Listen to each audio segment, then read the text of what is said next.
আর ভগবৎসলা যষ্টি মানে দড়ি, দড়ি দিয়ে বাঁধতে আরম্ভ করেছেন। যখনই বাঁধতে যায় তদপি দঙ্গুলম নূনম ইয়দ ইয়দা দত্তবন্ধনম, দুই আঙ্গুল ছোট হয়ে যায়। আবার আরো দড়ি আনিয়েছে, আরো দড়ি আনিয়েছে, যতই দড়ি আনায় বারবার দুই আঙ্গুল ছোট হয়ে যায়। দুই আঙ্গুল কেন ছোট হচ্ছে? ভগবানকে কি সংসারে কেউ বাঁধতে পারে? ভগবানকে বাঁধার সামর্থ্য কার মধ্যে আছে? হ্যাঁ, হাওয়াকে বাঁধার সামর্থ্য আছে কার মধ্যে? জলকে বাঁধার সামর্থ্য আছে? অগ্নিকে বাঁধার সামর্থ্য আছে? তাদেরকে যে সৃষ্টি করেছে তাকে কি করে বাঁধতে পারে? কিন্তু তাকেও বাঁধা যায়। সে পরব্রহ্ম যখন সগুণ স্বরূপে এসে উপস্থিত হয় তাকেও বাঁধা যায়। কিসে বলে? একমাত্র প্রেমের দ্বারা। মা কানতে লেগেছেন, দৃষ্টা পরিশ্রমম কৃষ্ণ কৃপা আসিত স্ববন্ধনে। মায়ের পরিশ্রম দেখে, মায়ের কান্না দেখে ভগবানের হৃদয় বিগলিত হয়ে গেছেন। তার জন্য যদি চোখের জল ফেলতে হয় না, আমার ঠাকুরের কাছে গিয়ে তারা। আর মনে রাখবে, মিথ্যা চোখের জল দেখলে ঠাকুরেরও হৃদয় গলে না, কিন্তু ঝুটে আসে সে ঠাকুর দিনেই পেগালতে। হ্যাঁ, সত্য যখন চোখের থেকে জল বেরোবে, যখন আসল জল বেরোবে, হৃদয়ের অন্তর থেকে যখন বেরোবে, তখন ভগবান সঙ্গে সঙ্গে তোমার কথা শুনবেন। প্রেম সে বলো। লোক দেখানো কাঁদলে হবে না। যেরকম দেখো না অনেক সময় কীর্তনিয়ারা কীর্তনিয়ার মধ্যে কাঁদে, কীর্তনে হরিবল হরিবল হরিবল, আহা কত ভাব। যখনই কীর্তন শেষ হলো সঙ্গে সঙ্গে প্যান্ডেলের পিছনে গিয়ে বিড়ি দে বিড়ি দে।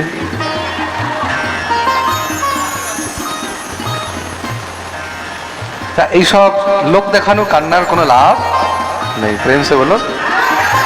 হ্যাঁ, আমাদের এক কীর্তনিয়া ছিল, প্রায় 8-10 বছর আগের কথা। বিহারে নিয়ে গেছি ওকে তবলা বাজাবার জন্য। যেরকম আমাদের কীর্তনিয়ারা এখানে আছে, কত সুন্দর কীর্তন করে। তা ও বেটার তবলাওয়ালা গাঁজা করছিল। পাঠের মধ্যে হঠাৎ করে পেচ্ছাপ করতে উঠেছে। আমি তো জানি সব পেচ্ছাপ করতে যায়। কারণ পিছন থেকে যখন ও পেচ্ছাপ করতে গেছে, আমি এখান থেকে গাঁজার গন্ধ পাচ্ছি। আমি তারপরে বললাম, কি ব্যাপার, গাঁজার গন্ধ আসছে কেন? যখন ও ফিরে এসেছে, আমি দেখছি স্টেজের মধ্যে আসার পরে গন্ধটা একটু বেড়েছে। নাম ছিল গোপাল দাস, উড়িয়া উড়িয়া। হ্যাঁ, গাঁজা স্পেশালিস্ট ছিল। আমি জানতাম না। আমি দেখছি কি ব্যাপার, গন্ধ আসছে কেন? আমি যখন আর থাকতে পারছি না, তখন পাঠের মাঝখানে আমি বললাম, তুমি কি কিছু আগুন টাগুন মুখে দিয়ে এসছো? বলছো, মহারাজ আপনি কেমিতি জানিলা? উড়িয়া ছিল। আপনি কি করে জানলেন? আচ্ছা, মুই সব জানুছি, মুই গন্ধ পাওছি। প্রেম সে বলো। পরের প্রোগ্রামে বলেছি, ভাই তোমাকে আসতে হবে না দয়া করে। কেন? স্টেজের একটা মর্যাদা আছে। এই অপবিত্র বস্তু নিয়ে তুমি যদি এখন আবার এসে বসো, তা এইগুলো হলো কি? এগুলো হলো অপবিত্রতা। খুব মন দিয়ে শুনবে, এগুলো ঢং। আমরা যেই জায়গায় আছি, যেই প্রফেশনে আছি, যেই কাজে আছি, সেটার প্রতি নিষ্ঠা থাকতে হবে। নিষ্ঠা থাকলে কি হবে? তখনই তুমি নিজেও পরকে আরো এই পথে আনতে পারবে। প্রেম সে বলো।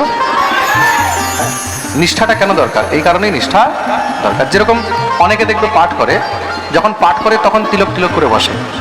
পাঠ হয়ে গেল, কীর্তন হয়ে গেল, তারপরে দেখবে তাদের মাথায় তিলক তিলক কিছু নেই। এরকম অনেক কীর্তনী, অনেক পাঠক দেখবে আপনারা, দেখবে পাঠ হয়ে গেছে তারপরে আর তিলক করে না, কীর্তন হয়ে গেছে তিলক করে না, তারপরে একদম পুরো মহারাজ, হ্যাঁ, ঋতিক রোশন হয়ে ঘুরছে, পুরো সালমান খান হয়ে ঘুরছে।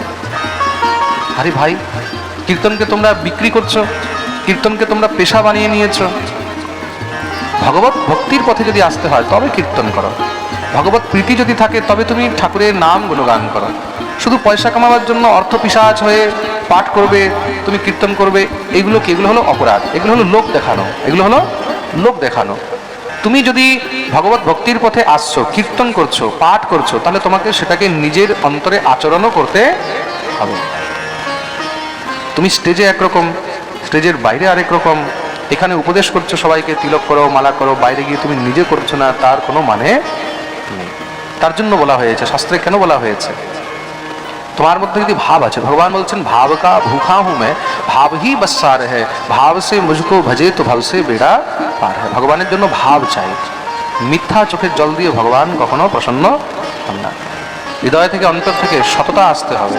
সত্য যখন বেরোবে, ভগবান আপনি আপ তখন তোমার উপরে কৃপা। দুনিয়া যদি তোমার থেকে বিমুখ হয়ে যায়, ভগবান তোমাকে ধরে রাখবে। দুনিয়া বিমুখ হয়ে যায়, কোনো অসুবিধা নেই, যাক, কিন্তু আমার গোবিন্দ যেন আমার থেকে বিমুখ না। তার জন্য দুনিয়ার হয়ে কোনো লাভ নেই। দুনিয়া আজকে একরকম আছে, কালকে আরেক রকম হবে। তাদের স্বার্থ যতক্ষণ পর্যন্ত চলছে ততক্ষণ তোমার সঙ্গে খুব জয় জয়কার করবে। যখনই স্বার্থে একটু আঘাত লাগবে, কালকে তোমাকে গালি দিতেও বেশিক্ষণ লাগাবে না। কালকে যে 100 রান মেরেছে, সেঞ্চুরি করেছে, সবাই দেখবে তাকে খুব প্রশংসা করছে, তার খুব নাম করছে, 100 রান মেরেছে, 100 রান মেরেছে।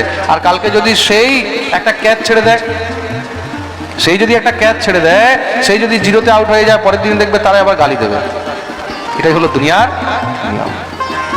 প্রেম সে বলো, চোখের জলও যদি ফেলতে হয় তাহলে নিষ্ঠার সঙ্গে গোবিন্দের চরণে থাকবে। ভগবান তোমার রক্ষক। ভগবান বন্ধনে এসে গেলেন। মা যশোমতী বেঁধে যমুনায় স্নান করতে গেছে। ভগবানের দৃষ্টি পড়েছে সামনে 2 বিশাল বড় অর্জুনের বৃক্ষের উপরে, যমলা অর্জুন। ভগবান কি করলেন? হামাগুড়ি দিয়ে তাদের ভিতরে ঢুকে গেছেন। কেন? তারা দীর্ঘদিন ধরে নিজের উদ্ধারের জন্য প্রতীক্ষা করছেন। ভগবান জোরে মেরেছেন এক ঝটকা, মাতৃ দোনো বৃক্ষ একদম ধড়াম করে পড়ল। 3 লোকেই আওয়াজ শোনা গেছে।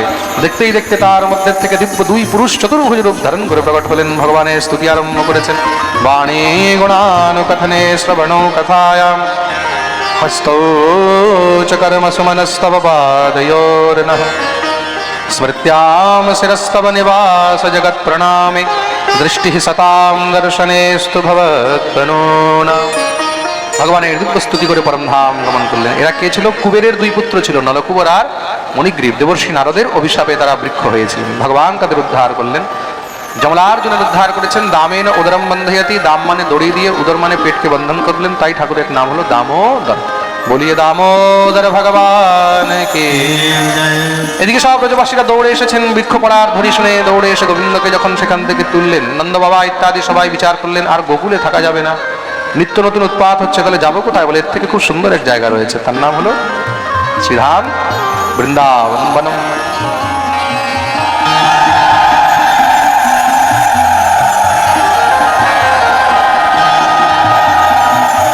বনম বৃন্দাবনম নাম পশব্যম নবকাননম।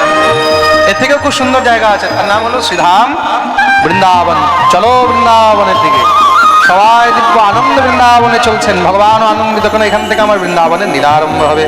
চলো মন বৃন্দাবন কি নিয়ে চললেন সবাইকে শ্রীধাম বৃন্দাবনের। সেখানে নন্দ বাবা একটি নতুন গ্রাম বসিয়েছেন, যার নাম হলো নন্দগ্রাম।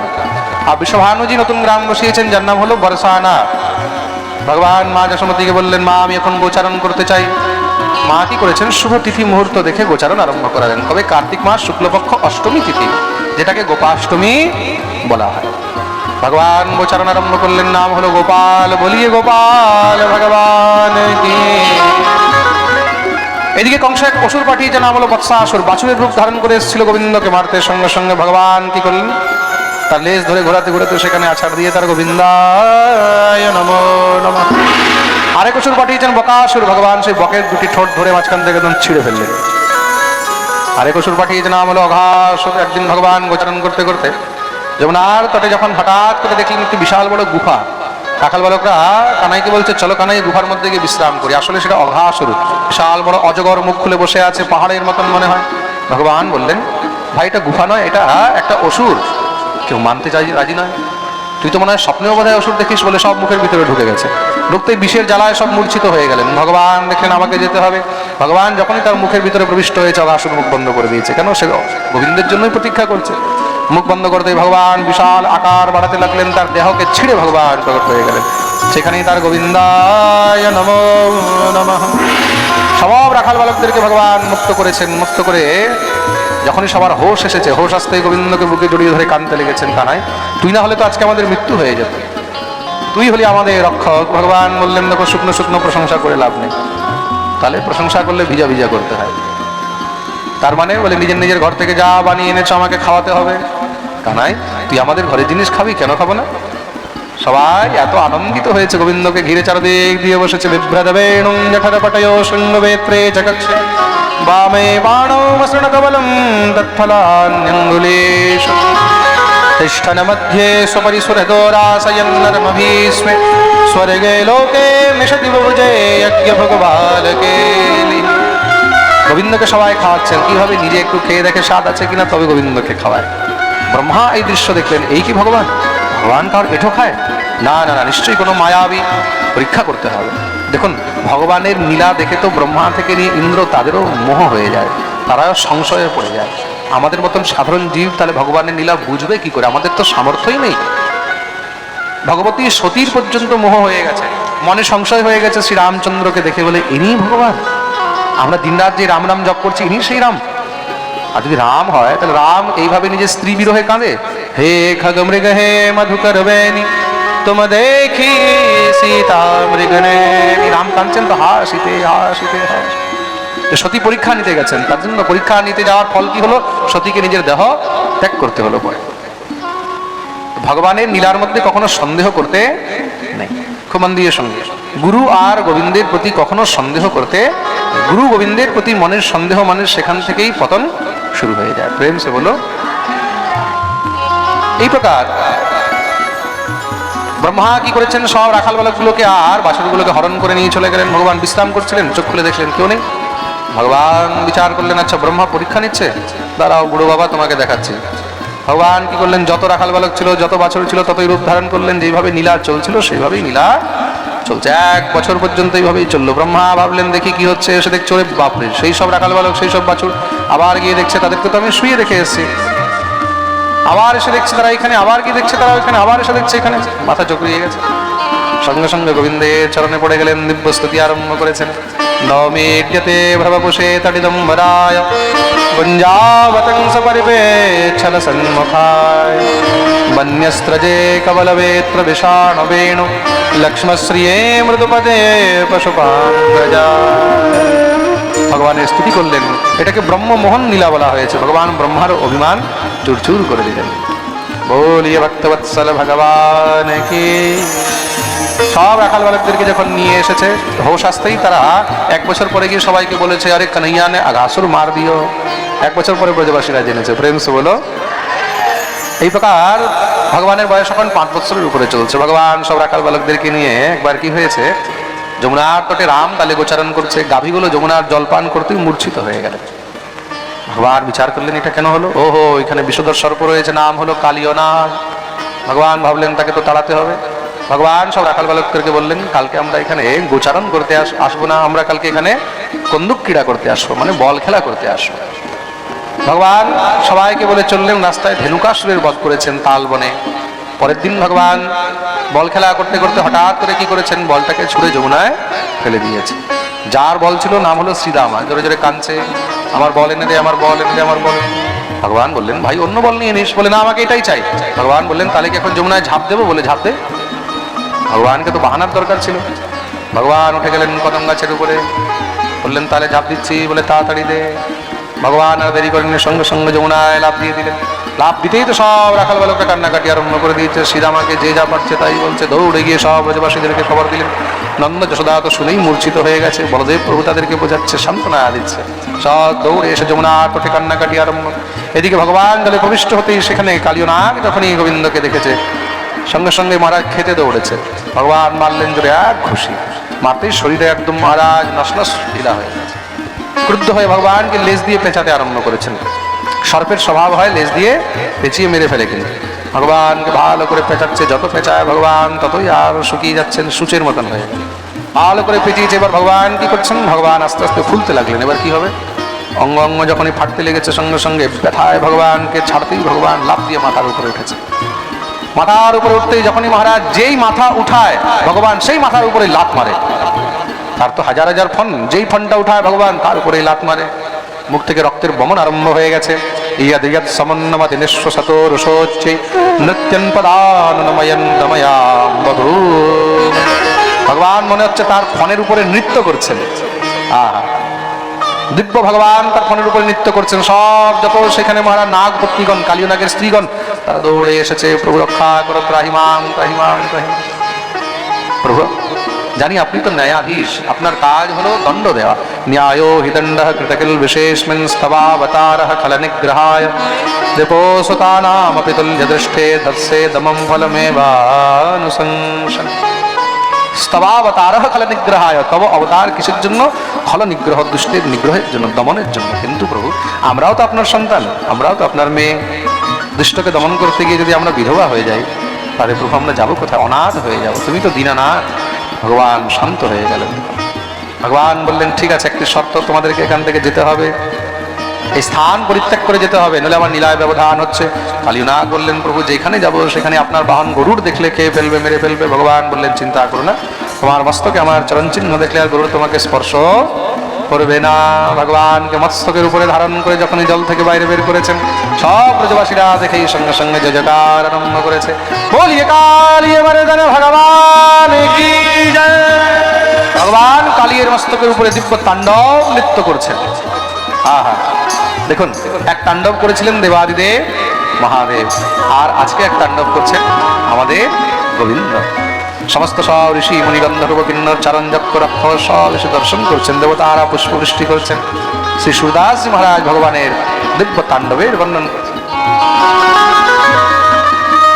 তাণ্ডব গতি মুন্ডন পর তব নমালি, तांडव गति मुंडन पर नृत्य तवन मारी, तांडव गति मुंडन पर तब नमाली, तांडव गति मुंडन पर नृत्य तवन मारी, तांडव गति मुंडन पर गिरधारी, तांडव गति मुंडन पर नृत्य गिरधारी।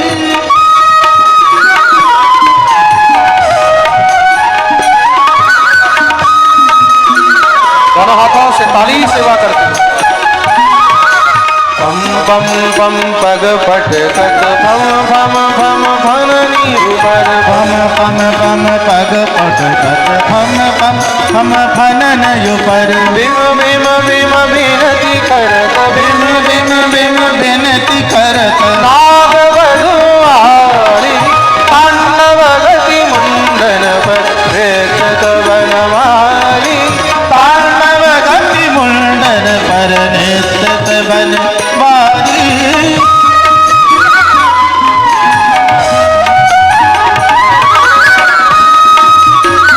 जय हो। सम सम सम सनकादिक